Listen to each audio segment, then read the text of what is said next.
Bem-vindos ao Podcast da Educação, um conteúdo semanal do Sindicato dos Professores no Distrito Federal. Toda sexta-feira, o diretor Cláudio Antunes e convidados vão trazer pontos relevantes do magistério público, apontando sugestões e saídas para os problemas da categoria e da área, fazendo as críticas necessárias para que cheguemos a uma educação pública de qualidade.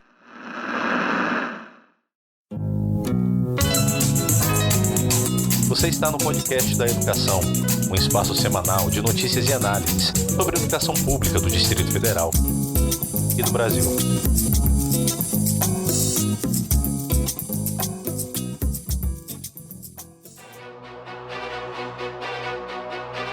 O Brasil entrou para a triste estatística de países com vítimas fatais provocadas pelo coronavírus. O Brasil registrou nesta terça-feira a primeira morte causada pelo novo coronavírus no país. Segundo as autoridades de São Paulo, um homem de 62 anos morreu em um hospital da capital. A prefeitura da cidade decretou estado de emergência. A pandemia mudou a rotina de bilhões de pessoas em todo o mundo e levou a sociedade a lutar pela vida. A gente começou o programa anunciando, evidentemente, a declaração da Organização Mundial de Saúde em relação à pandemia do coronavírus e atualizamos aqui alguns números. Mas quem nos assiste e nos ouve nesse momento está em pânico. Muitos brasileiros assustados não só com essa nova informação, mas sim com o aumento dos casos aqui no nosso país. Mais do que nunca, é preciso acompanhar a disseminação do coronavírus e monitorar seus efeitos na economia e nos setores sociais. Mas também é imprescindível a criação de medidas de proteção aos trabalhadores. Além dos cuidados com a saúde pública, é preciso que o governo garanta a preservação dos empregos, as garantias àqueles que estão em quarentena e os devidos cuidados aos trabalhadores que atuam nas áreas da saúde, da educação e no atendimento ao público. Os efeitos desta pandemia não podem ser usados como pretexto para a retirada de mais direitos dos trabalhadores, ou que a falta de investimento do governo no SUS coloque a saúde da população em risco. É diante deste cenário preocupante e das preocupações com os trabalhadores que vamos falar sobre o mundo do trabalho em meio à pandemia do coronavírus. Novas atualizações sobre o coronavírus e o impacto que ele já provoca na vida das pessoas e na economia brasileira. Muita atenção! Há grandes chances de queda de movimento nos próximos dias, suspensão temporária dos trabalhos e até mesmo interrupção por prazo indeterminado das operações. O mundo do trabalho tem passado por momentos difíceis. Governos que priorizam a retirada de direitos da classe trabalhadora, projetos de lei que prejudicam a segurança do trabalhador, o risco de demissão cada vez maior, precarização do trabalho e investimento para a proteção do trabalhador cada vez menor, dentre outros. Em tempos de pandemia, quais são os verdadeiros impactos do coronavírus na vida do trabalhador brasileiro? No terceiro episódio do Podcast da Educação, vamos debater sobre este ponto com o presidente da CUT-DF, Rodrigo Rodrigues, que é ex-diretor do Simpro. E também vamos ouvir a diretora do Simpro, Rosilene Corrêa, que também é diretora da CUT Nacional e da CNTE.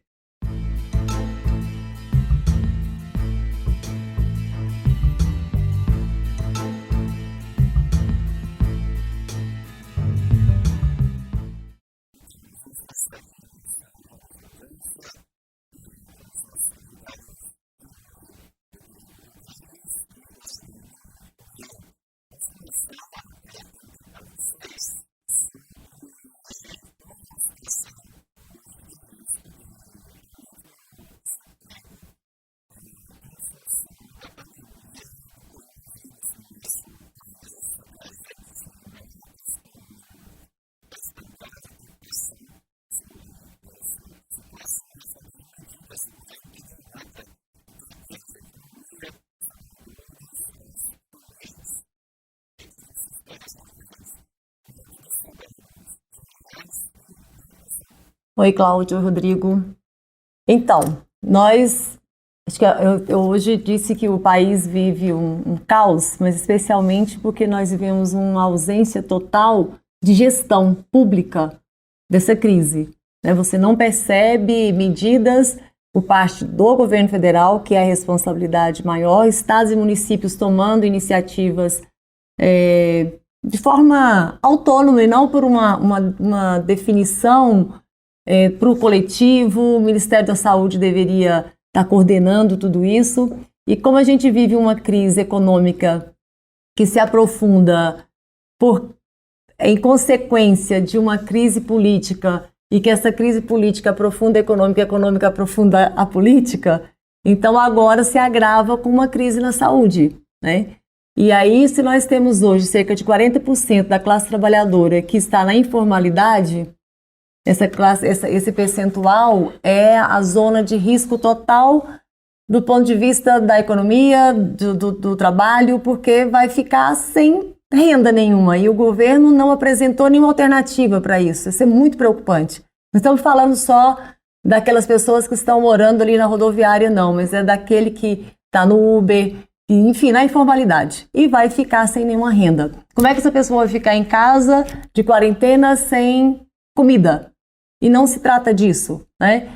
Então, algumas empresas, indústrias, fábricas podem, nesse momento de crise, se aproveitar, pegarem carona nisso, mas também é fato real que se as pessoas ficarão em casa, deixarão de consumir, isso também vai gerar um desemprego, porque tem alguns comércios aí que não conseguirão sustentar, especialmente se não tivermos a mão forte do Estado, porque aí entra também uma sustentação, digamos assim, por parte do Estado, que é para manter a economia. É preciso pensar no que é privado também, de que forma isso se dará, não comprometendo o serviço público. O que não pode é retirar do serviço público, como tem sido essa tendência. Não se fala em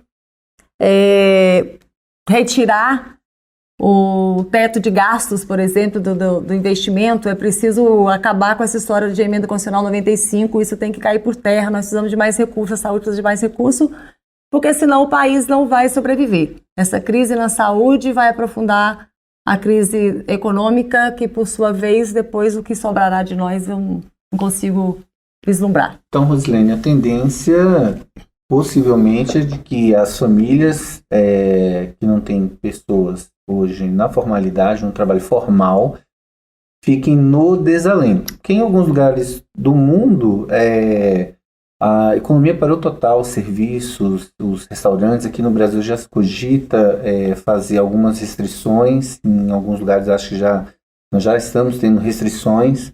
Então a tendência é de provocar desemprego. Os empresários também não terão como manter essas pessoas na folha de pagamento. Então não é só quem não está no emprego formal, mas mesmo quem está no emprego formal corre o risco hoje. Exatamente. Aqui já está anunciado o fechamento de bares e restaurantes. Isso significa que garçons, cozinheiros, enfim, o flanelinha, né?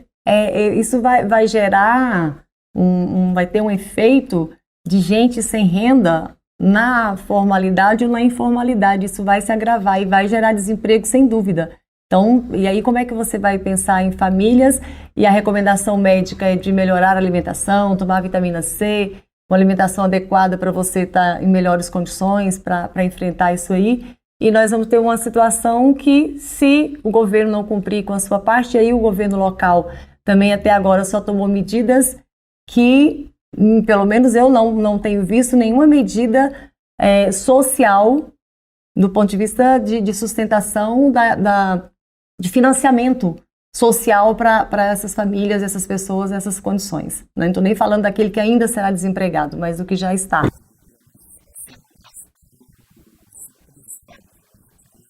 Exatamente, que faz parte também, né? Preciso pensar nisso, nas dívidas que chegarão, vencimento que vai acontecer, os boletos e que não vai ter renda para isso.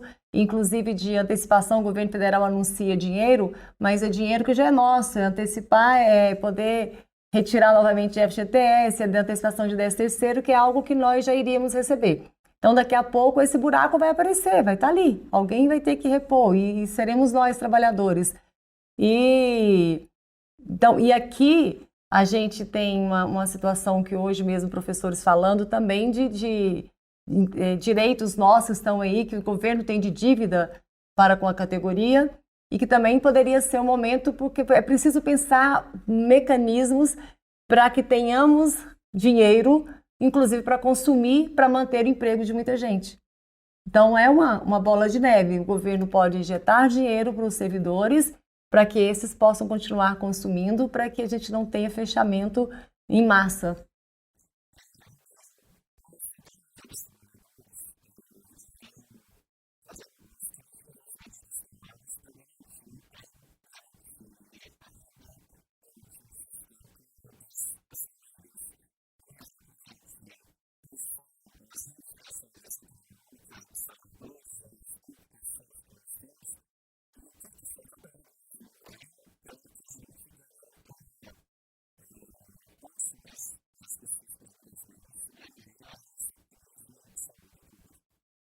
Bom, Cláudio, primeiro, parabenizar os sindicatos, professores, por esse canal de comunicação.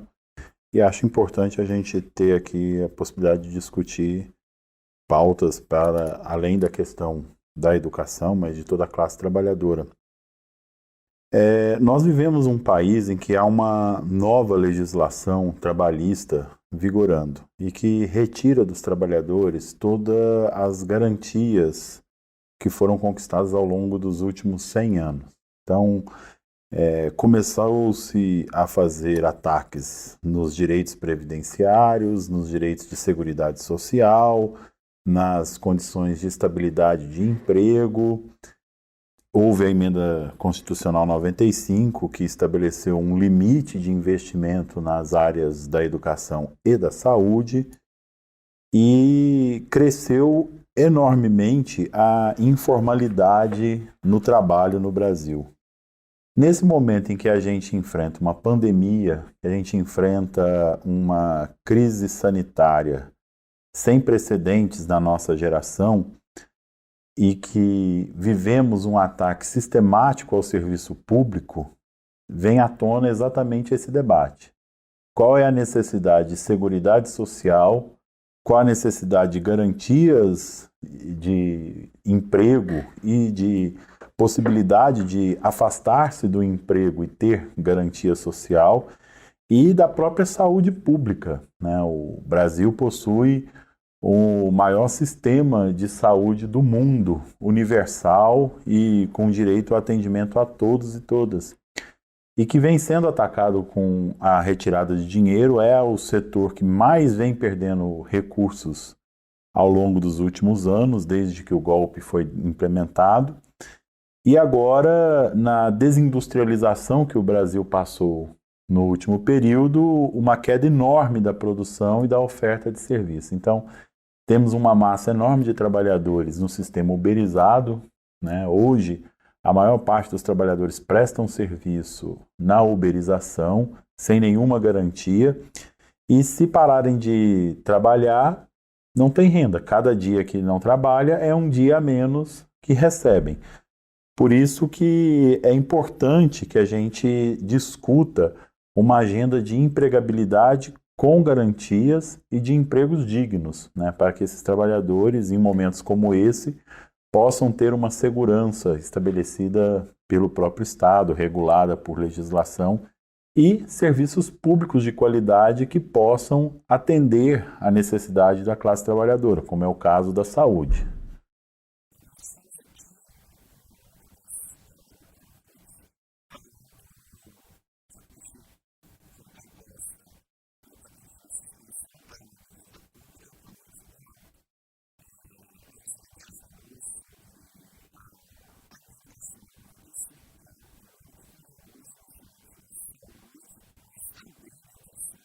E a emenda 95 destina o dinheiro que era para saúde e educação ao pagamento de dívida pública.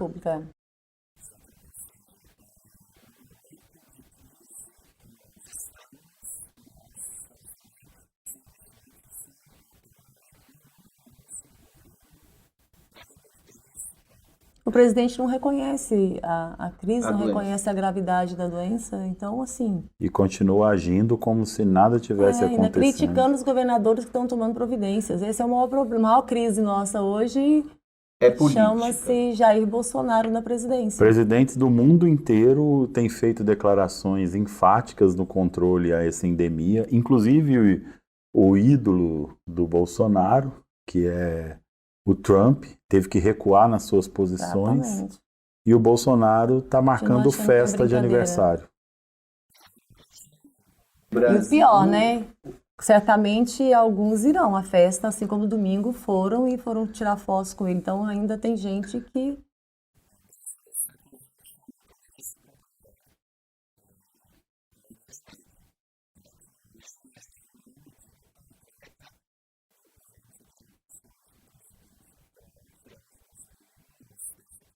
Hoje eu vi um dado, precisa de confirmação, que eu fiz uma leitura rápida em algumas matérias, mas parece-me que 5% dos infectados no Brasil confirmado tem relação direta com o presidente. Exato, e ele não reconhece, talvez exatamente para não se obrigar a tomar nenhuma medida e na economia, né? Porque é preciso recurso.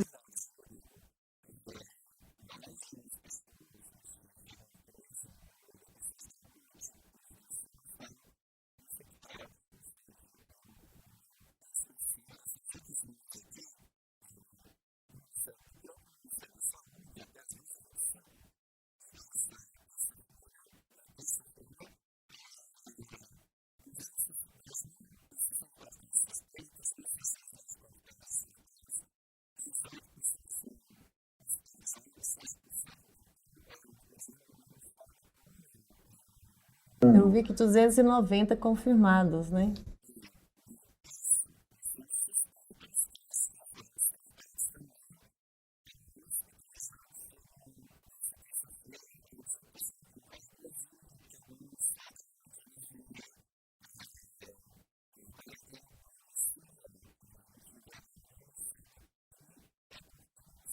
Que é uma outra coisa, né? O sistema de saúde sozinho não vai dar conta em lugar nenhum, e aqui não seria diferente. E agora nós teremos a transparência do que se tornou o sistema de saúde no Brasil. Agora virá à tona o caos que nós temos, né?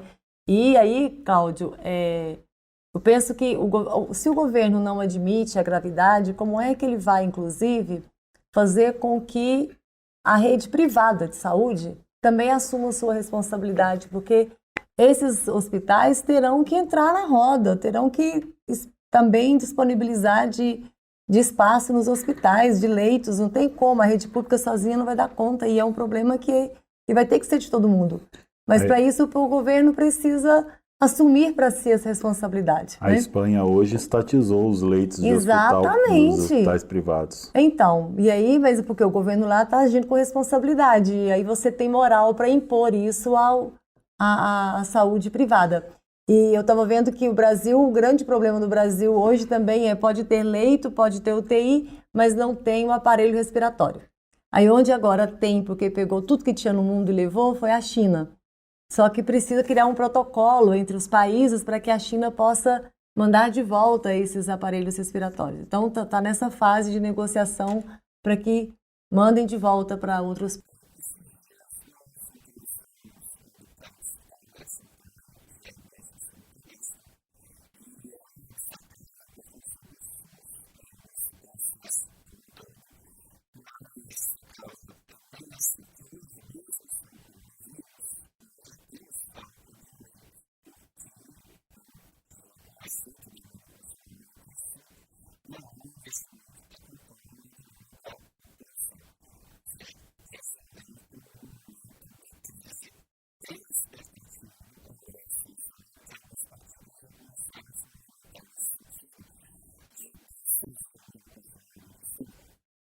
Eu gostaria de voltar, inclusive, no que você estava falando antes, Cláudio, sobre a dívida pública, que tem a ver com a emenda 95, como a gente falou.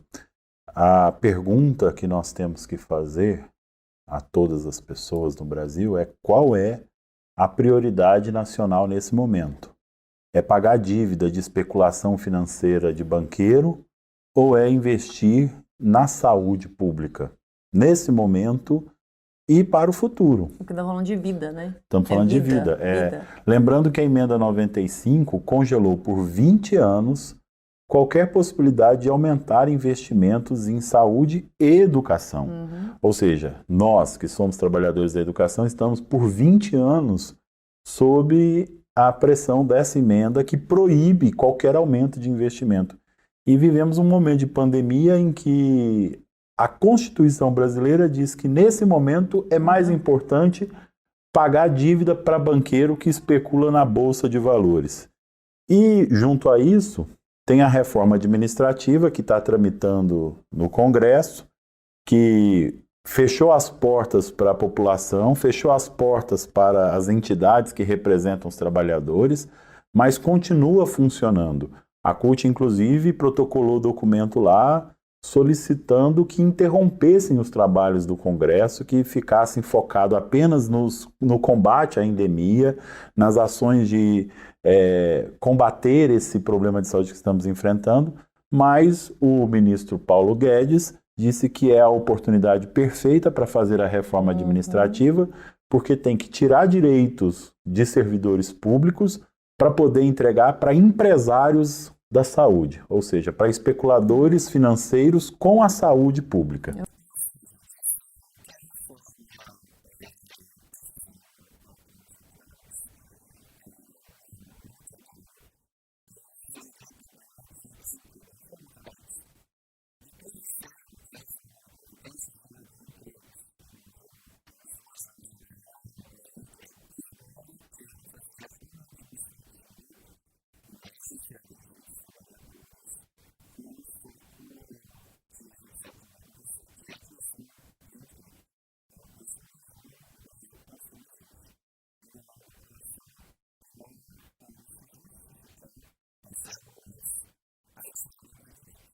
Por exemplo, como medida de acelerar uma reforma tributária, mas uma reforma tributária onde quem tem muito...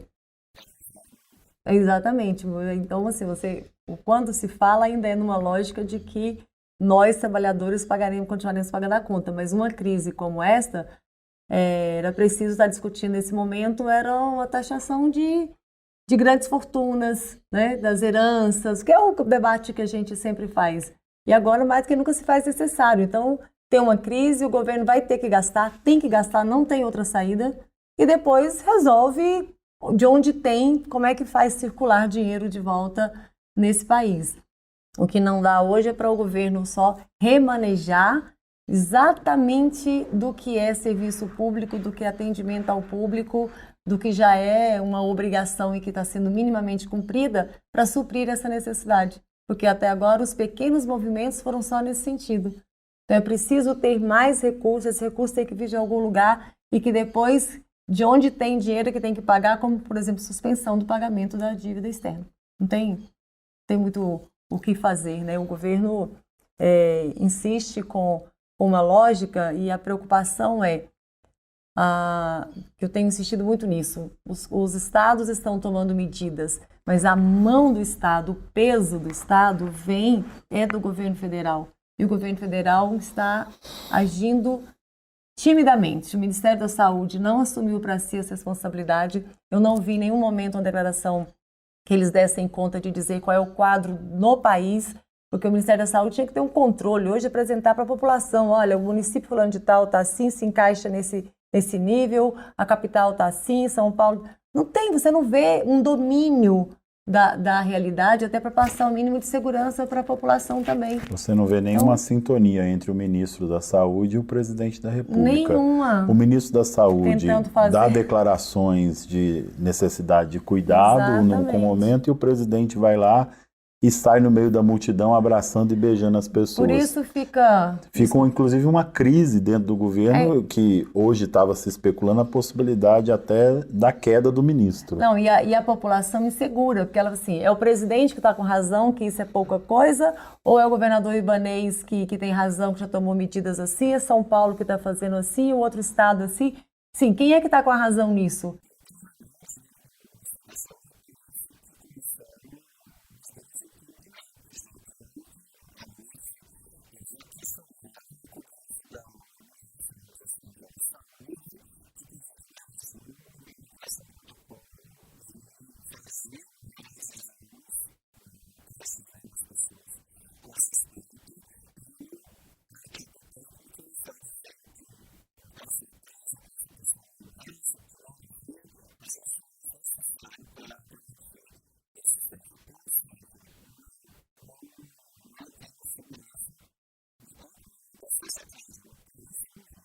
e sabendo que tem uma questão climática, né? Então, no Brasil, O inverno vem aí. o inverno chegando, a vulnerabilidade é muito maior.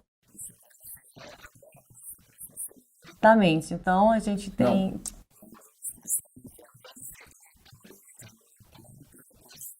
Aí depois ainda que é o inverno, né? Então, nós temos aí uma jornada que a tentativa, e acho que aí o papel de cada um de nós, independente das críticas que façamos à ausência de medidas efetivamente, né, para combater isso por parte do governo, mas eu não posso esperar só que o governo faça. É importante que todo mundo também compreenda e assuma para si o seu tamanho de responsabilidade. Nós não temos a responsabilidade do Estado, do governo, mas a nossa nós temos com a nossa rotina, com a nossa família, com o nosso ao redor, isso a gente precisa fazer.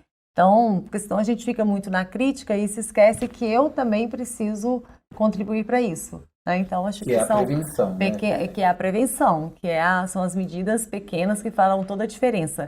E para isso as condições estão sendo dadas, aulas suspensas por 15 dias, não sabemos se esses 15 dias serão suficientes. Muita gente angustiada querendo saber já como será o ano letivo. É cedo para afirmarmos qualquer coisa, não sabemos se teremos que estender, se o governo, né, vai ter que estender isso, se vai ser o melhor para a população de modo geral. E depois sim vamos sentar e discutir esse calendário. Me parece que a Itália, o ano letivo já está sendo considerado perdido, né? Então assim, não vai existir o ano letivo, e aqui a gente precisa trabalhar para que a gente tenha uma normalidade e tenhamos ainda as condições de discutir isso, se vai ter reposição, se a gente vai conseguir com que o Conselho Nacional de Educação ou do Distrito Federal autorize um ano letivo reduzido, reconhecer a legalidade do ano letivo reduzido. Isso tudo vai depender de quantos dias nós estaremos falando. Hoje a gente não tem isso de forma alguma. Inclusive alunos, tanto crianças quanto também de ensino médio, preocupados porque alguns de terceiro ano que têm vestibular, enfim, aí eles colocando o compromisso de aproveitar esse período em casa para estudar, para ler os livros que têm como tarefa de leitura. Então, não significa que estamos 15 dias de recesso, de férias para curtir a vida, né? Para curtir na medida do possível, entendendo a gravidade do momento e para fazer com que esse momento seja o mais curto possível.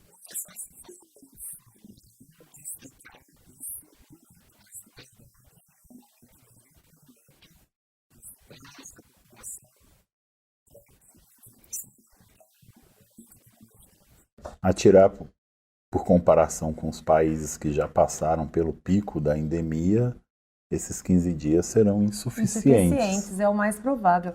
Vocês viram que hoje a França decretou confinamento. Pessoas estão proibidas de circular.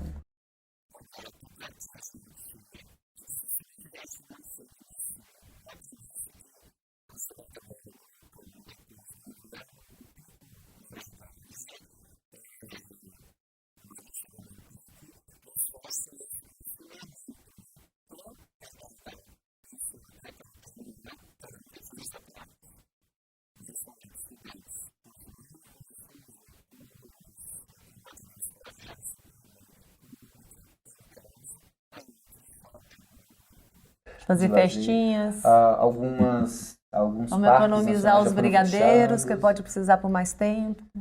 Guardar comida um pouquinho. Exatamente. Não vamos exagerar na comida, porque não pode ir para academia.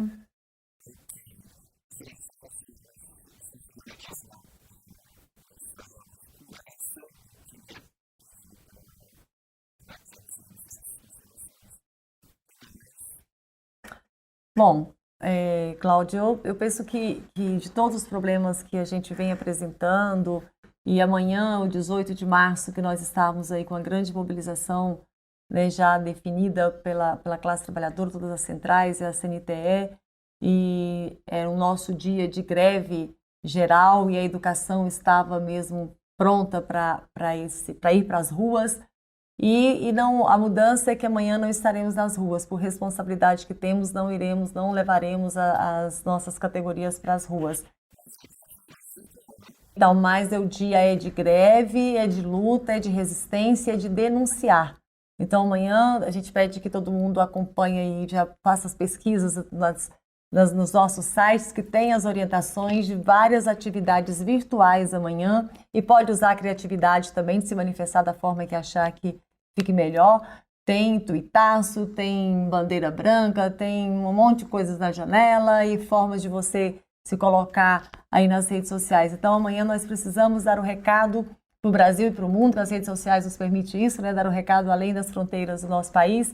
Então amanhã é dia de defender o Fundeb, não podemos também, apesar de tudo isso, nos esquecermos que a educação, assim como a saúde, fortemente atacada, retirada de direitos, e o Fundeb é indispensável para a sobrevivência da nossa educação.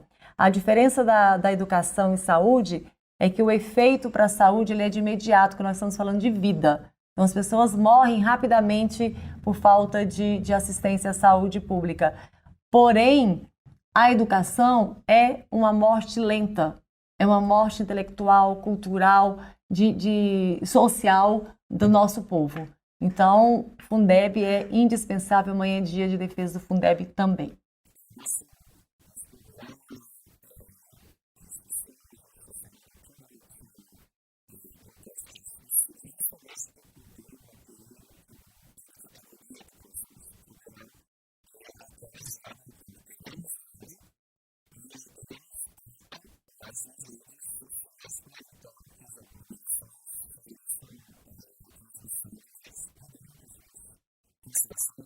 Cláudio, eu acredito que, repetindo aqui o que a Rosilene já colocou, falta um plano nacional para o combate dessa endemia. Nós temos visto manifestações de governadores, prefeitos tomando algumas atitudes, mas falta um plano nacional que oriente essas ações. Num primeiro momento fomos pegos de surpresa pela decisão do governador Ibanez de suspender aulas e eventos, e hoje temos a preocupação de qual é a real cenário da saúde do Distrito Federal. Acredito que devemos seguir nesse procedimento individual, da responsabilidade individual, mas temos que continuar cobrando um plano nacional de controle e contenção dessa endemia.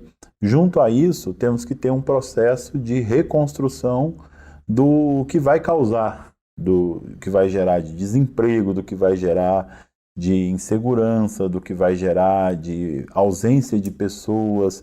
Essa informalidade que se estendeu para o mundo do trabalho brasileiro vai ter consequências com esse processo de endemia. A desindustrialização é algo muito pesado, então temos que ter um plano nacional de saúde, de contenção imediata, mas temos que ter um plano nacional de reconstrução do nosso país, de geração de empregos dignos, de renda adequada e de direitos que garantam ao trabalhador tranquilidade em momentos como esse.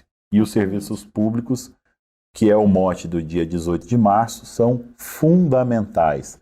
Tanto os serviços públicos direto à população, seja atendimento no INSS, na escola, no hospital, posto de saúde, as empresas públicas que geram riqueza e prestam serviço extremamente necessário, como empresa de Correios, como a Petrobras, como o Banco do Brasil, Caixa Econômica, que são a sustentação do nosso país para o crescimento.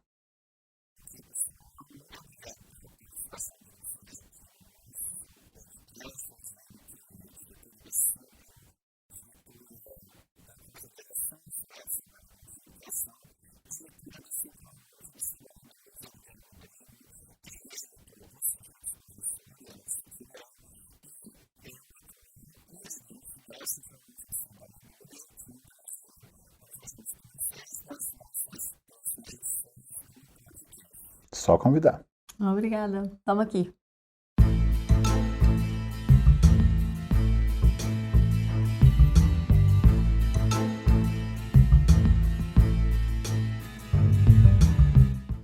Mas o SUS não funciona como deveríamos ou gostaríamos. Ainda nem conseguimos implantar o sistema com a abrangência necessária.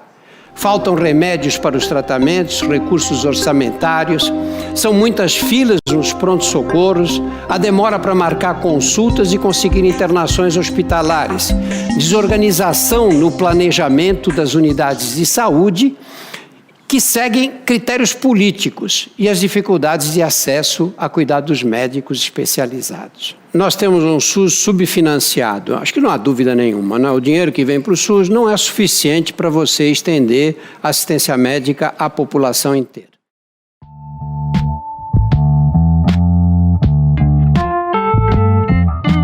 Estamos chegando no fim do 3º episódio do podcast da educação.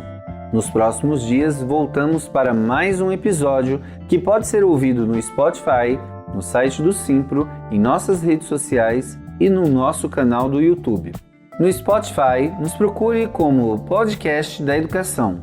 Já no YouTube, você pode fazer a busca por Simpro DF. Estamos esperando sugestões, críticas, elogios, recados e reclamações. Envie para o nosso direct no Instagram. A gente está lá com o perfil @simprodf. Ou então mande um e-mail para a gente no endereço faleconosco@simprodf.org.br. Agradecemos a todos que nos acompanharam, aos nossos convidados e até a próxima!